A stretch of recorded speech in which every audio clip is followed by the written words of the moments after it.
Welcome to Jets Game Day with Robert Saleh, presented by Audi. Here's your host, Eric Allen.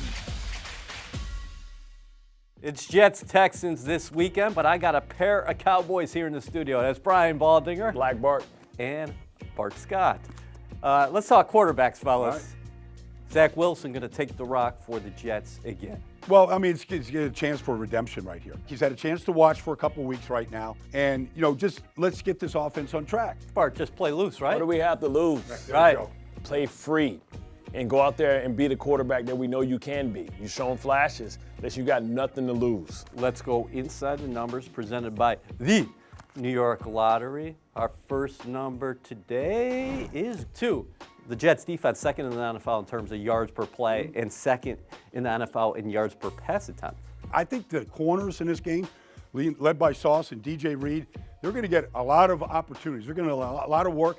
They throw the ball down the field. Nico Collins, Robert Woods, Tank Dell is out, but Noah Brown has been really good for them. They're going to get a chance to play the ball in the air this weekend and to really shut this passing game down, or at least limit this passing game. Bart, let's get to that second number right now. It is 6. The Jets have 3 players who've amassed at least 6 sacks. Jermaine Johnson leads the way with 6.5, but Bryce Huff also has 6, and Quentin Jefferson, career high 6.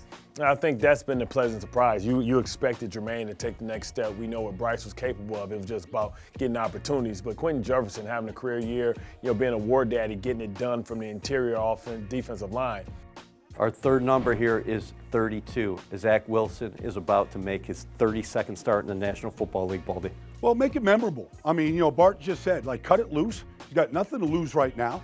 And they need some pop in the passing game. Let's trust your protection this week, and let's take care of the football, and let's just go give an early holiday gift to these fans right now. Hey, bottom line, you can win your individual matchups even if the stats don't say so, because I thought Garrett Wilson was phenomenal last week. These are opportunities, right, for you to try and make sure that you finish strong. But the fact that he's able to still be productive proves that he's a receiver that is user-friendly to any quarterback behind center. Caroline Hendershot and Ethan Greenberg, they're always productive. Now here's what's brewing. It's time for What's Brewing, presented by Dunkin'. The Jets run on Dunkin'. Ethan, week 14, Jets are hosting the Houston Texans, and there's a lot of familiar faces on this team. One of the familiar faces is George Fant, tackle for the Texans. He could be seeing a lot of Jermaine Johnson. Coming off a career-high 6 pressures against the Falcons, he had 1.5 sacks. He also had a 26.1 pass rush win rate, and this is crazy. Since the Jets bye week, week 7, Jermaine Johnson ranks 4th among edge rushers in the NFL in pass rush grade per PFF. Whew, jeez, he is just having an incredible sophomore season. But you know who else is having a really good season and that's flying under the radar a bit? Ashton Davis. He recorded a safety for the Jets last week against the Falcons, got them to 3 safeties on the year. That's the most in the NFL right now. However, he also has 2 interceptions, which is second most on the team, and 2 fumble recoveries, which leads the Jets. And he doesn't even play a ton of the snaps, which I think is much more impressive when you think about what he's doing this year. But the cornerbacks continue to ball out. Sauce Gardner, DJ Reed, MC2 targeted a total of 13 times last Sunday against the Falcons. They allowed Caroline 3 catches combined for 17 yards. Whew. Okay, you know who's the underrated guy of that bunch? MC2. Per PFF, he ranks 1st out of 36 corners that have played at least 100 snaps in the slot, and he ranks 1st in snaps per target, allowing the least yards. PFF loves MC2. They also love DJ Reed and Sauce Gardner, but you know who else loves those guys? Who? Us. True. Coming up, Eric Allen will sit down with Jets head coach Robert Saleh. Jets Game Day with Robert Saleh is presented by Audi. Visit your tri-state Audi dealer to get behind the wheel of yours today, or visit AudiOffers.com for more information. Game Day with Robert Saleh is brought to you by Moody's, proud partner of the New York Jets.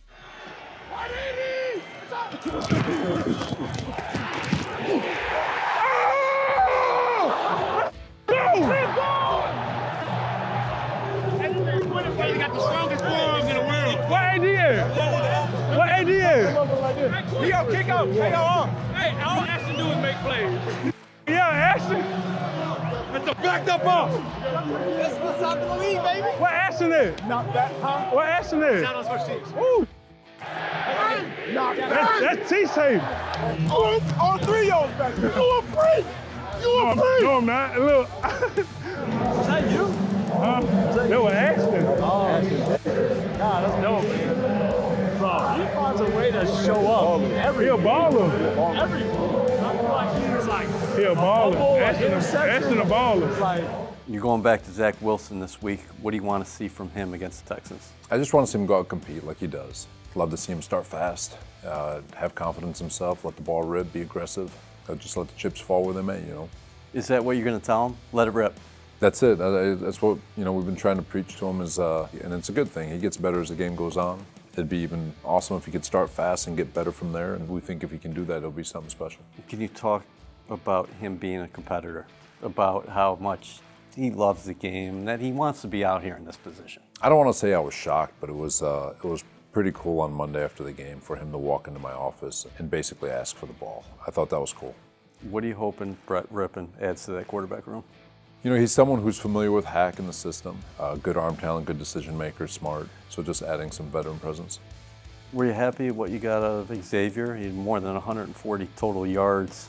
That's lost in the mix, of course, with the offensive struggles, but he's taking steps forward for you. Yeah, you know, I think it's all those young guys. You know, you look at Carter Warren's taking steps, Joe Tippmann's taking big steps, Xavier Gibson's taking big steps. Very young group, very talented group. But to go back on Xavier, that he had a really nice game and he's been getting better every week, and we're hoping that he can continue to build on it.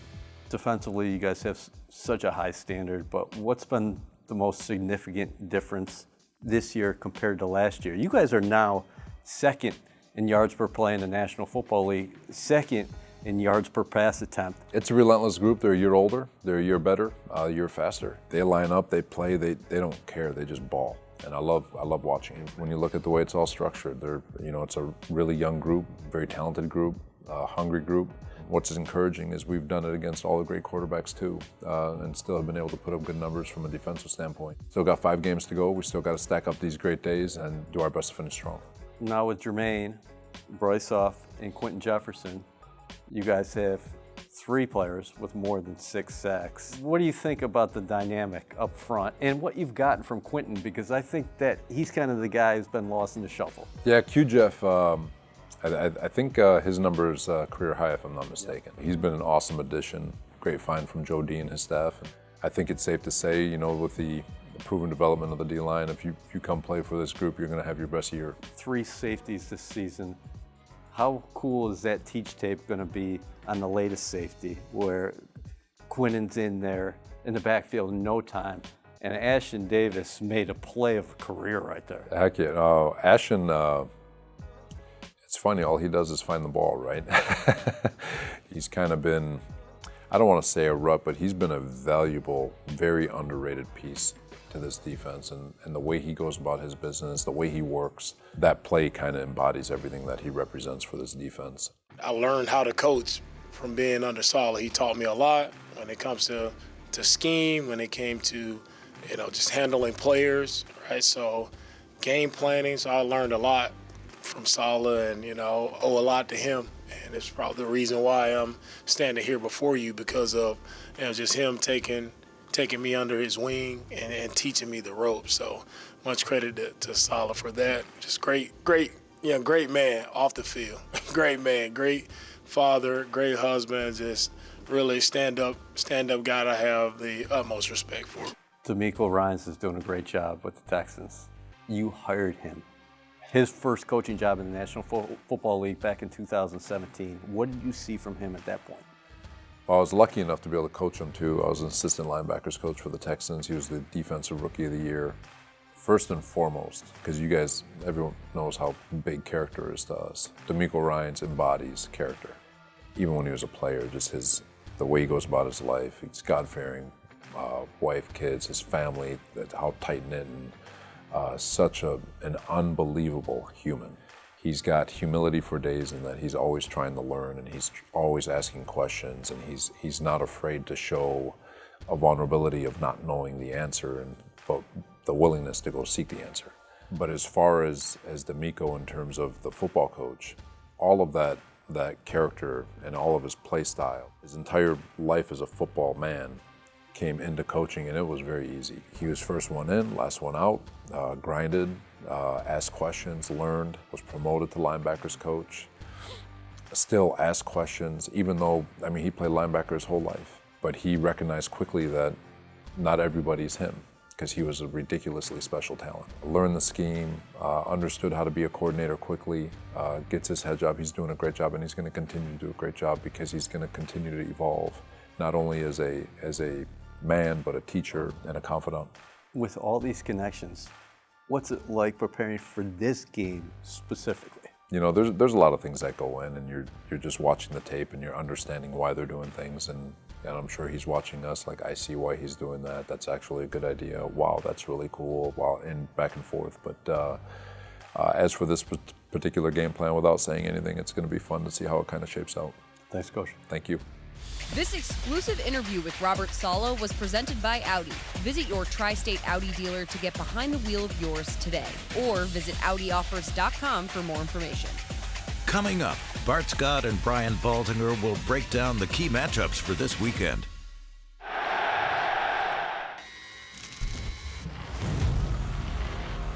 This defense is fantastic. Really, really outstanding. I love this game. I love my guys. My legacy's on the line. The great defense that's going to keep them in every game. Let's go. Here we go. Head behind the line and drop. Jermaine Johnson. Terrific tackle.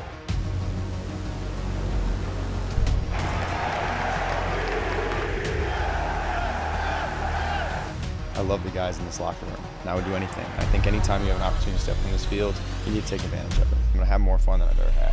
House call! He's into the end zone! It's intercepted! Picked off! Tony Adams throws into the end zone! Caught! To the 5! Touchdown! This game is over! This film breakdown is brought to you by your local Kia dealers. Visit kia.com to discover movement that inspires. Let's get into some telestration right now with Brian Baldinger and Bart Scott. Baldy, my apologies in advance. We're not talking anybody on the offensive side of football. Okay. Let's talk about Jermaine Johnson. Let's do it. The leader in the clubhouse for the Jets in sacks with 6.5 now. You got one last week, and I want to show it to you right here because there's a couple things that you have to understand about pass rushing. First of all, he's great at just attacking the tackle right here and getting his hands on him. So now he's got control. All right, his eyes are up right here. He's got his eyes on the quarterback right now. He doesn't know if he's going to get chipped by the fullback or not, but he's going to keep himself free. And one thing is you don't want to get deeper than the quarterback. So Desmond Ridder is right there on the yard marker. He's going to spin right now on the tackle. So spin, and he gets free from the spin. And once the quarterback starts trying to escape, he's there to finish the escape. But it's not just pass rush from Jermaine right now. It's really complete. This was a huge play at the end of the game. It's 3rd and 2, a little over 2 minutes to go. Can we get the ball back to the offense? So here's Cordero Patterson. He goes motion here to next to Desmond Ridder. Then he's going to motion to a pistol set, which they love to run out of the pistol set. So now Jermaine Johnson sees the set. Now look at his takeoff right here. Again, he's going to jack this tackle up and control the tackle, set the edge right here. All right, so it's all about stack and shed. Stack and shed right here. Here's Cordero Patterson. He's a big back. He's 230 pounds, going to try to turn the corner on Jermaine. He's in perfect position to get off the block right here and make this tackle for a loss, keeping him short of the sticks on that 3rd and 2 run. And guess what? Got to punt the ball next. Bart, don't try Sauce Gardner in the pass game, but how about him coming up and playing the run as well? We call him Slender Man, right? When you talk about Slender Man here, and what's important is to understand what the set is. And what you have here, and it's important to see, is right here you have a double. We call this the old crunch play. This is like a power man play without a puller because you don't want to send a text message to the linebacker about what's going on. You're going to see they're going to try and get movement here. And as you get movement, you want to work up to the linebacker and you want to crack. So now what Sauce is saying is say, okay, I see my receiver coming down and cracking. And this gives this guy man shoulders to be able to pick 2 gaps, right? He can either try and circle the defense because he knows the crack is coming. He'll come here and maybe circle the defense, or he's going to come down and hit it straight at C.J. Mosley. Now, C.J., of course, does what C.J. always does. He does a tremendous job in getting penetration on the lineman coming off on the crunch. Sauce sees that he has the crack right here, crack replace, come down, and don't miss the layup, but also be physical. So you think about Slender Man, you think about him just being a guy that's tremendous in passing, but no, he'll come in here, he's from the 313, he's from the east side of Detroit. He knows how to get grimy, you know what I'm saying, Cheddar Bob style. This defense is saucy. That was a spicy film review. Don't go anywhere. Bart and Baldy will put their coaching hats on and deliver the winning game plans. Jets Game Day with Robert Saleh is brought to you by MetLife, the official insurance company of the New York Jets. This segment is presented by the official digital transformation partner of the New York Jets, HCL Tech, supercharging progress. Stretch handoff. Robinson. Hit behind the line and drop for a safety.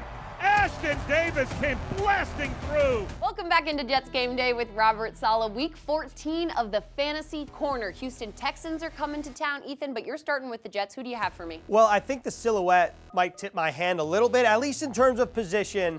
But this is Greg Zuerlein, the Jets kicker. This is why I think he's a good play. One, he's made 96.2% of his field goals this season. He's only missed one. That's third best in the league. His one miss came from over 50 yards. We know he has the leg, which is points for your fantasy team. But he's really been the model of consistency for the Jets since signing with the team last season. He's now 53 for 61, 86.9% conversion rate on field goal attempts in that span. That's on pace to have the best field goal percentage by any Jets kicker in their first 2 seasons with the team in franchise history. Hopefully, I didn't just kicker jinx him. But this is why it's important this week. The Texans have a stingy defense. They rank 10th in red zone efficiency. The Jets could rely on Greg Zuerlein. You want someone consistent. You want someone reliable. You're going with Greg the Leg week in and week out. Okay, I'm going to the Houston Texans side of the ball. Ethan is going to make fun of me for my pick, but I did not pick this wide receiver based on where he went to college. But that being said, go blue. I might just make fun of you anyway. Well, you always do. Okay, Nico Collins has been on an absolute tear these last 2 weeks. In the last 2 games, he has had 16 catches for 295 yards and 2 touchdowns. Last week against the Denver Broncos, he had 191 yards. That was 29 fantasy points. So if you want someone with big numbers, he's your guy. I will preface, however, he's going up against a Jets defense that has only allowed 3 touchdowns to wide receivers all year long. Are you okay that an Ohio State quarterback is throwing him the ball? No, it hurts my heart a little bit. I will say it is a strength-on-strength matchup. Texans number 2 passing offense, Jets number 3 passing defense. It's going to be a get-your-popcorn-ready moment. 100%. Well, we hope that helps you set your lineups, and we will see you for a 1 p.m. kick. Today's game plan is presented by the official digital transformation partner of the New York Jets, HCL Tech, supercharging progress. Let's get into our game plans right now with Baldy and Bart. Baldy, how do we jumpstart this Jets offense?